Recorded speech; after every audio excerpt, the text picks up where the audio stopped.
trying not to have big TBRs for the month of January because honestly I'm just not in the mood for a TBR. Like, big TBR seems really daunting to me. But I do have 4 books that I guess are my TBR, books that I want to read in the month of January. First we have Clockwork Angel, which Daisy, who's a part of my book club, picked for me to read this book. I've never read a book by Cassandra Clare before. This will be my first by her.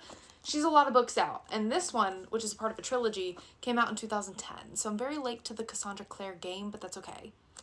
I'm ready. Next we have Bloodmarked, which is the book that comes after Legendborn. This is the 2nd book in this series, and the 3rd book comes out later this year. I need to read this before the 3rd book comes out. Dark Academia, fantasy, loved everything about the first one, and I heard this one is even better. Another Dark Academia fantasy book, Ninth House by Leigh Bardugo. Still doing my rereads. This is a book that I want to reread at the beginning of this year.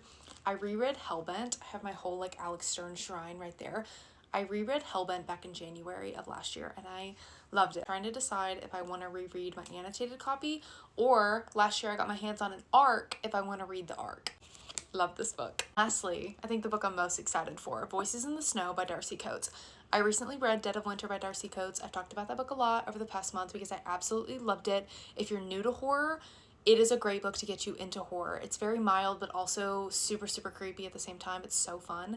I love Darcy Coates' writing, so I wanted to try this book from her. This girl wakes up after a car accident in the stranger's gothic home, and he's like, I saved your life. And she's like, where am I? He promised they were alone here, but she sees and hears things that convince her something else is creeping about the surrounding woods, watching and waiting. This is a part of a 4-book series, and I have heard nothing but good things about this book.